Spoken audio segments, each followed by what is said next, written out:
Bienvenidos a un nuevo programa de Abre los Ojos, en el cual estamos revisando todos estos temas de interés de la actualidad, del mundo material y del mundo espiritual, para abrir los ojos también a las realidades espirituales, a las realidades de la fe.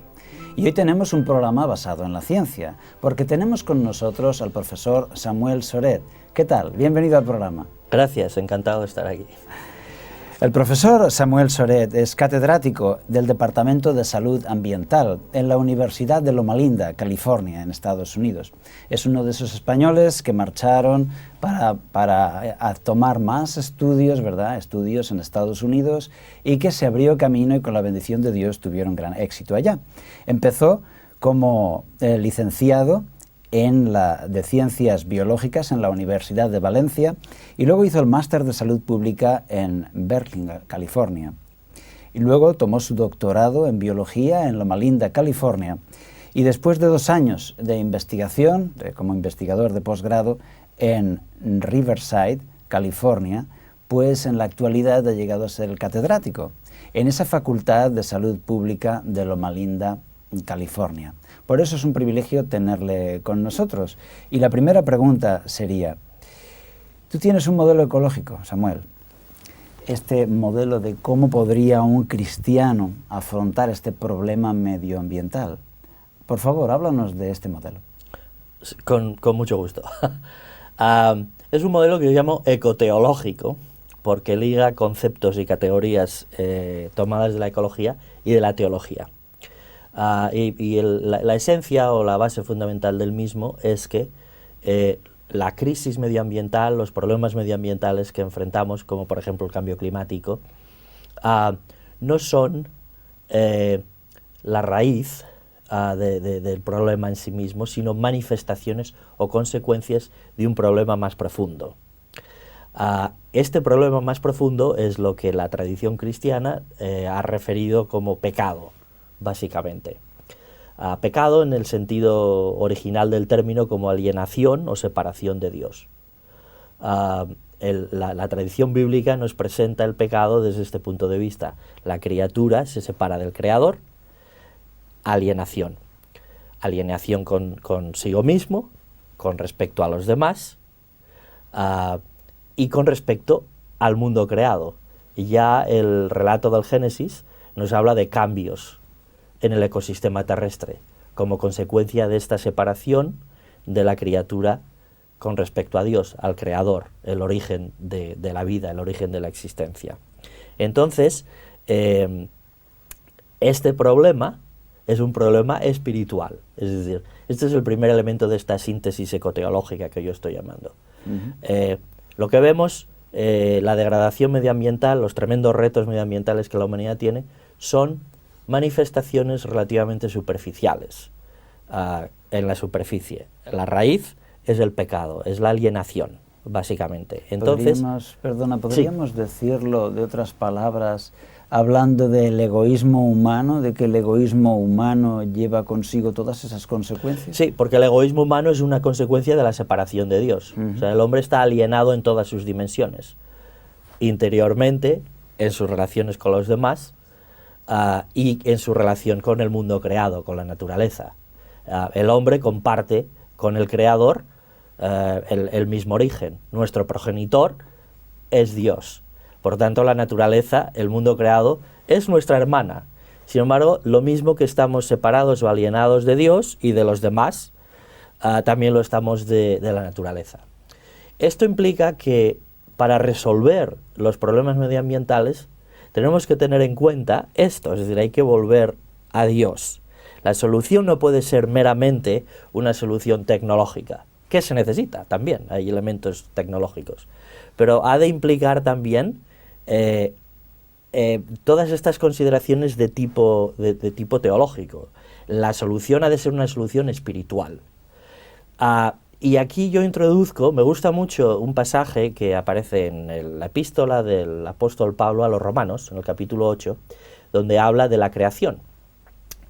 Tisis en griego, es la palabra griega original que el apóstol Pablo usa, donde nos muestra una creación gimiendo, una creación sufriendo, esperando la redención ¿La redención de quién? Nuestra redención, la redención de la humanidad, pero su redención también. Porque la Biblia nos presenta claramente que al menos una componente importante de la degradación ambiental se origina con el pecado, es decir, con la separación de las criaturas con respecto a Dios. Ajá. Y por tanto, la creación, utilizando el texto bíblico, fue sujeta a vanidad por culpa nuestra. La creación era inocente, nuestra hermana era inocente en toda esta situación que nosotros creamos, y sin embargo recibió las consecuencias también. Y está esperando y sufriendo. Me gusta mucho este pasaje, es la base de mi idea de esta síntesis ecoteológica, porque la creación ahí aparece no como el escenario o el estrado donde se está representando el gran drama de la humanidad, el gran conflicto de los siglos. La creación no es tramoya, es un actor que toma parte en esta obra de teatro, en este gran drama. Es un actor más, como nosotros, que está esperando la redención. Entonces, la solución espiritual a un problema que en la raíz es espiritual, básicamente es lo que la tradición bíblica llama la redención, la cruz, la salvación, que se extiende no solamente a los seres humanos, sino que también se extiende a la creación. Cuando el ser humano ha sido redimido, es decir, la salvación divina opera de manera efectiva en la vida de esta persona, va a haber una serie de cambios y transformaciones. Una especie de cura, al menos en cierto grado, no total, la total llegará en su momento, pero se inicia una curación o una sanación de las alienaciones que representan el pecado. La criatura se religa con Dios, se cura o sana sus relaciones con los demás y las suyas propias, aceptándose como individuo, y también, y este es el concepto de shalom que aparece en la Biblia, que es la paz total, la redención total, que incluye al mundo creado. Es decir, el ser humano, si de verdad ha recibido la redención, también ha de manifestar en su relación con el mundo creado que esa relación ha sido también sanada. Y que sea una relación de paz. Exactamente. Y no de guerra, ¿verdad? Exactamente. Tiene mucho sentido, profesor Soret, esto que dice, porque realmente el avance tecnológico ha sido en gran parte, ha sido parte del problema. Nos cuesta pensar que será la solución, porque aún hoy, aún conscientes del problema, este aumento tecnológico y de consumo de recursos está siendo el problema. Sin embargo, un cambio espiritual haría cambiar la motivación de la persona y vería las cosas con otros ojos y haría posible un cambio de las acciones y de las actitudes también, ¿verdad? Totalmente. Este es un concepto que yo creo que implícitamente ha estado siempre ahí. Lo que ocurre es que los cristianos no hemos, sobre todo esta dimensión abarcante de la redención, de la salvación, no la hemos hecho muy explícita. Hemos hecho mucho énfasis en el dominio, que también aparece en el relato del Génesis, que Dios nos da dominio sobre el mundo creado, y de hecho ha habido pensadores que creen que la crisis ecológica es consecuencia de esta mentalidad de dominación del hombre con respecto a la naturaleza. Lo que ocurre es que yo creo que en la esencia genuinamente bíblica, el concepto de dominio, tal como se entiende por la mayor parte de la gente, ha sido tergiversado. El dominio es un instrumento que Dios da al hombre, no para cumplir sus propios designios, que es como el hombre lo ha tomado, cumplir nuestros propios designios de explotación y de enriquecimiento y de uso propio de los recursos naturales. Dios le da al hombre el dominio para cumplir los designios divinos. Nosotros somos mayordomos, somos administradores de la naturaleza. Somos los directores del coro o de la orquesta. No somos esclavistas, no somos los negreros del siglo XIX que esclavizaban a parte de la humanidad. aunque sé que lo continuamos haciendo. De hecho, lo que vemos a nuestro alrededor es que gran parte de nuestro coro se está muriendo. Estamos matando al coro. ¿Qué tipo de directores de orquesta somos? Pero a mí me gusta pensar que la esencia bíblica apunta en esa dirección. El dominio es más un dominio para cumplir los designios divinos, es decir, somos directores de orquesta para traer gloria a Dios, dirigiendo el gran coro de la naturaleza, para cumplir los designios divinos, no los nuestros, de explotación y de esquilmación de los recursos naturales. Y esto es algo que los cristianos deben reflexionar sobre ello, porque es parte de nuestra tradición.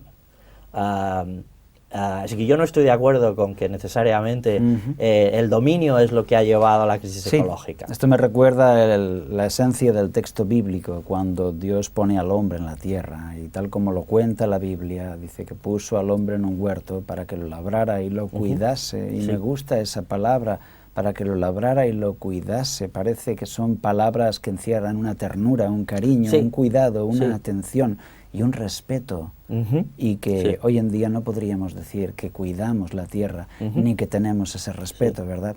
No estamos cumpliendo aquello para lo cual Dios nos puso. Profesor Soret, quería preguntarle, ¿qué consejos prácticos podría usted dar a los cristianos en esa defensa por el medio ambiente? Bueno, yo no abogo porque nos convirtamos en ermitaños y que no pisemos las plantas y todo esto. Jesús fue un ejemplo de consumidor responsable. Este sería el término que era más adecuado.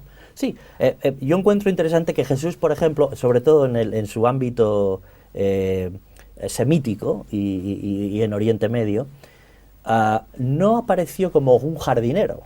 La jardinería se le concede mucho valor en la cultura del Medio Oriente. Pero Jesús apareció como un carpintero. Posiblemente cortó árboles, segurísimamente, para fabricar herramientas que los agricultores utilizaban. Y comía y bebía. E incluso algunos le acusaron porque comía y bebía. Pero yo abogo por un consumo responsable. Esto implica que si somos consumidores responsables, que no vivimos necesariamente ni en una utopía arcádica, pero somos consumidores responsables, pero tenemos que ejercer, digamos, el mayor esfuerzo para intentar buscar maneras racionales y eficientes para cuidar la naturaleza y no sobreexplotar los recursos. Y esto va a implicar, yo diría, primero, implica que tenemos que introducir de manera más efectiva este concepto que comentaba antes, que si de verdad hemos sido transformados a través de nuestra redención, esto debe manifestarse también en nuestra vida, en nuestra experiencia cristiana. Y esto implica hablar más sobre este tema, predicar más sobre este tema, hablar más a nuestros niños sobre este tema, buscar elementos en las comunidades en las que vivimos, que quizá no son cristianos, pero que quizá compartan una preocupación por el cuidado del medio ambiente, posiblemente partiendo de otro orden ético, de otras consideraciones, pero que precisamente este tema nos puede ofrecer un puente de encuentro con la mente secular posmoderna, e incluso una oportunidad para expresar y ahora nosotros contar cuál es la motivación real por la que nosotros estamos preocupados por este tema. Y creo que nuestras casas, nuestras escuelas, nuestras instituciones deberían ser conocidas y reconocidas por su eficiencia medioambiental. Reciclaje, uso y reuso de elementos, y deberíamos ser conocidos por esto. Las instituciones cristianas deberían ser reconocidas en sus comunidades porque son las más verdes, son las que mejores programas de reciclaje tienen, porque los edificios que construyen son siempre edificios sostenibles, de bajo impacto medioambiental, etcétera. Es decir, creo que el cristiano ha de tomarse en serio el llamado bíblico a ser santos, pero considerando que somos llamados a ser santos y verdes. Cuando esto lo hemos entendido y lo abrazamos de manera real, cualquier cosa que hagamos ya en nuestra vida no nos costará trabajo ni esfuerzo el pensar en cómo podemos ser más ecológicos. Cuando vamos a hacer nuestras compras, consumo responsable, aquí está el concepto otra vez. ¿Qué artículos compramos? Es decir, lo mismo que cuando vamos a comprar alimentos, hay mucha gente que hoy en día ya se fija en las etiquetas para ver si tiene grasas trans o si tiene mucho colesterol, etcétera, este tipo de cosas. La persona que de verdad ha asimilado el concepto de que hemos de ser santos y verdes, estas cosas van a venir de manera natural. El próximo coche que me compre, ¿qué coche me voy a comprar? ¿Cuáles son las consecuencias de las emisiones de ese coche? La ropa que me compre, los alimentos. Concienciación. Quizá podamos hablar un poco más adelante de los alimentos, porque este es un tema muy importante, el de los alimentos que consumimos. Pero hay infinidad de áreas donde, una vez que hemos adoptado esta mentalidad, podemos introducirnos y nos vendrá de manera natural. Pues es muy interesante, profesor Soret, eso que usted dice, porque esa concienciación y ese cambio de actitud al final puede acabar moviendo el mundo por medio de lo que mueve el mundo, es decir, por medio del dinero. Es decir, que nuestro cambio de actitud se transforma en un cambio de consumo, en un cambio de hábitos de consumo, y esos hábitos de consumo acaban cambiando los hábitos de producción, las líneas de producción. ¿Por qué? Porque cuando tú decides comprar un producto u otro, estás haciendo más que esa pequeña elección. Si todos compramos productos sanos y ecológicos, vamos a obligar a los fabricantes a que tendrán que producir eso si quieren venderlo, de forma que estaremos moviendo el mercado con la poderosa mano del consumo y por lo tanto habremos movido los hábitos de todo un país quizá. Pero para eso se necesita concienciación y cambio de actitud, desde luego. Profesor Soret, quería preguntarle, esta investigación que lleva a cabo la Universidad de Loma Linda, donde usted es catedrático, acerca de los productos de alimentación, la alimentación y el medio ambiente y su impacto medioambiental. Sí, me alegro de que me haga esta pregunta porque es precisamente uno de los temas de investigación en los que estoy más involucrado y desde hace ya unos cuantos años trabajando en ello. Tiene conexiones o ramificaciones con esta idea que usted presentaba del consumo, porque los alimentos es uno de los artículos de consumo que todavía están bajo el control directo del usuario.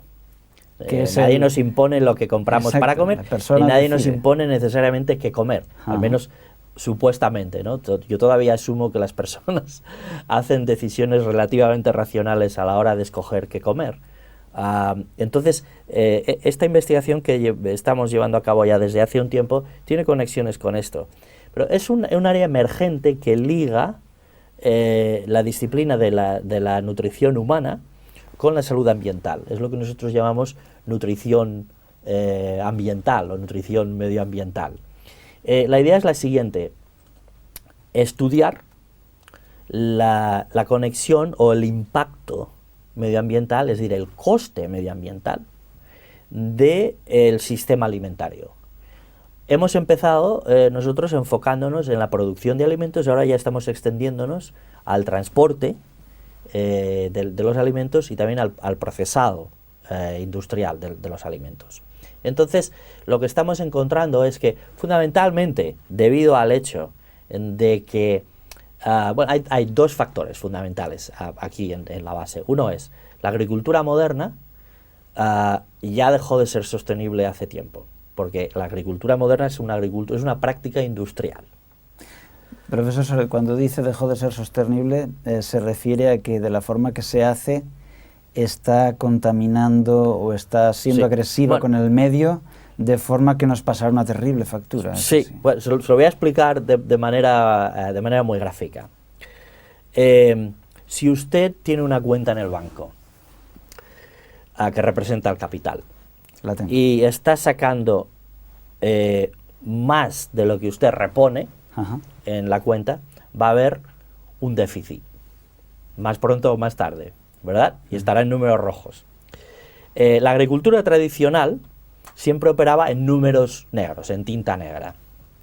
Las prácticas agrícolas, en una gran medida, nunca excedían la propia productividad del sistema. Entonces, todos los inputs que la humanidad, a través de la agricultura, ponía al sistema, repercutían en un superávit enorme. La agricultura se basaba en la energía solar, en la rotación de cultivos, en el mosaico de cultivos y en la acoplación de la producción de carne con la producción de vegetales. De manera que los fertilizantes eran siempre orgánicos. La agricultura en tiempos pasados, digamos hasta el siglo XIX más o menos, la agricultura pastoral era orgánica. Lo que hoy llamamos agricultura orgánica, eso era la agricultura. Toda era orgánica, no había agricultura que no fuera orgánica, eso. No había otra. Sí, sí. En nuestra época la agricultura se ha convertido en un proceso industrial y la producción de carne y la producción de vegetales están separadas físicamente, no hay una acoplación ecológica de los outputs del estiércol, de los fertilizantes orgánicos que se utilizaban. Se han creado problemas de contaminación ecológica y entonces ahora estamos en una situación en la que para muchos de los alimentos que producimos, con la excepción de algunos de la mayoría de los vegetales, tenemos que poner más energía que la que recibimos. Es decir, por cada caloría de energía que ponemos en la producción vamos a suponer, de pescado o de carne, por ejemplo, recibimos bastante menos de una caloría de energía utilizable por el ser humano. Es decir, hay grandes facetas de la agricultura moderna que operan en números rojos. ¿Cómo lo hemos resuelto? Y ahí voy a la cuestión de la insostenibilidad. Lo hemos resuelto reemplazando la energía solar por petróleo. Utilizamos petróleo para producir los productos químicos que usamos como plaguicidas y los fertilizantes y las maquinarias que se utilizan en la agricultura. Todos esos son inputs que van a la agricultura. Entonces, lo seguimos manteniendo, pero como digo, es un sistema que opera en números rojos. Y el segundo factor fundamental es que la producción de carne no tiene, el consumo de carne por los humanos no tiene gran sentido ecológico, porque la energía acumulada en los alimentos se disipa en una gran medida de nivel trófico, de nivel alimentario a nivel alimentario. Entonces, la idea es que damos granos y cereales a los animales que después nosotros nos comemos. Y en ese paso hemos perdido gran cantidad de energía que podría haberse aprovechado para alimentar no a los animales, sino a otros seres humanos que podrían haber comido esos productos vegetales, como los granos, los cereales, etcétera, que damos a los animales. Entonces, la agricultura moderna, desde el punto de vista energético, no tiene total sentido, y por otra parte genera toda una serie de outputs, es decir, de desechos de productos secundarios indeseados. Contaminación, el cambio climático, la agricultura se estima que contribuye el sistema alimentario, del orden del 20 al 50% de las emisiones de efecto invernadero en todo el planeta. Caramba. Entonces es un sistema que no es totalmente sostenible. Ajá. Tal y como lo practicamos en la actualidad. Sí, sí. No es un dato muy conocido que el terreno de la alimentación tuviera ese impacto. No es muy conocido. Entonces ese impacto se podría de alguna forma eliminar si se hiciera de una forma más racional y sostenible. ¿Cómo se podría hacer para que el tema de la alimentación, el terreno de la alimentación, no tuviera ese impacto contaminador? Fíjese, incluso si no tocáramos el sistema alimentario, lo dejáramos tal como está, solamente si las personas redujeran el consumo de carne, ya tendríamos un gran efecto de mitigación en cuanto a la huella ecológica del sistema alimentario.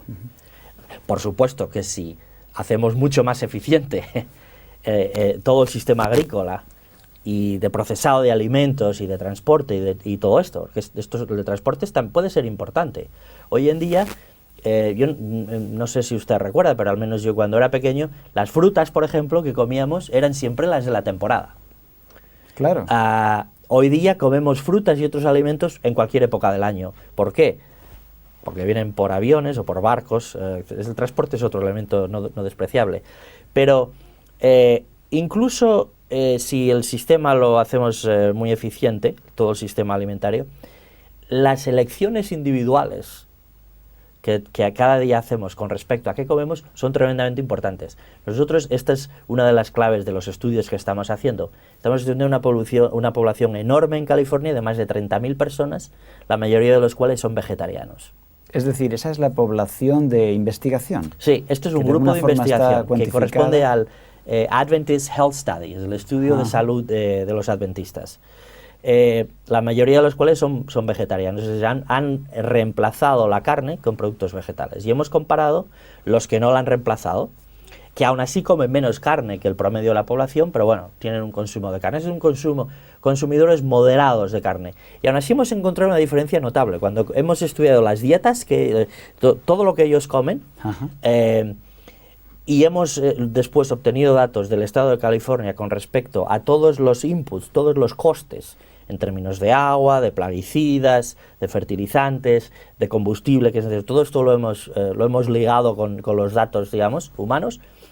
Hemos encontrado, para darle un dato claro y creo que revelador, los que se han declarado vegetarianos en nuestra población, anualmente, cuando comparamos la cantidad de gases de efecto invernadero asociados con la producción de los alimentos que come esta población vegetariana, con los alimentos que come la población no vegetariana, que incluyen vacuno, pollo y huevos, hemos encontrado que hay una diferencia anual de casi media tonelada de gases de efecto invernadero de una dieta con respecto a otra. En todo el proceso de producción de los alimentos, sí. Transporte... esto, no sé si las personas pueden entender lo que media tonelada de gases de efecto invernadero viene a representar, pero para que se hagan una idea, viene a representar como conducir un coche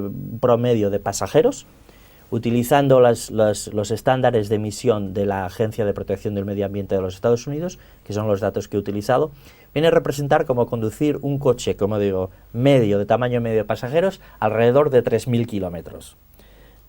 Como combustible, usando ese gas como las emisiones que produciría ese coche. Las emisiones que produciría ese coche contaminantes. En un año, sí. En el consumo de alimentación de un año. Es el equivalente a las emisiones asociadas con conducir 3.000 kilómetros en carretera. Una persona. De una persona, exactamente, sí. Hemos hecho cálculos para comparar con grupos más grandes y todo esto, pero no tenemos tiempo de presentar todos estos detalles. Pero este es un dato que creo que es clarificador. ¿Sí? Entonces, lo que comentaba antes del efecto magnificador de lo que una persona puede hacer con sus decisiones. Es decir, mi mensaje es, si alguien está de verdad interesado en hacer algo que sea práctico y que tenga efectos reales, piense en lo que come. Y la recomendación es o deje de comer carne o reduzca el consumo de carne, porque va de manera proporcional, está asociado. Cuanto menos carne consuma, menos gases de efecto invernadero. Caramba. Bien, pues es interesante escuchar estas palabras, sobre todo de información y de boca de un científico en activo investigando precisamente este impacto de la alimentación en el calentamiento global y el efecto invernadero. Por eso hoy tenemos que decir desde aquí, abre los ojos a todos aquellos que nos escuchan, abre los ojos a esta realidad, al tremendo impacto que puede hacer tu consumo, tu decisión personal de consumo. Seas o no seas cristiano, la naturaleza merece un respeto, merece que sea conservada para las generaciones que vengan, merece un respeto. Y en tu decisión de consumo puedes mostrar ese respeto. Profesor Soret, gracias por estar con nosotros. Un placer.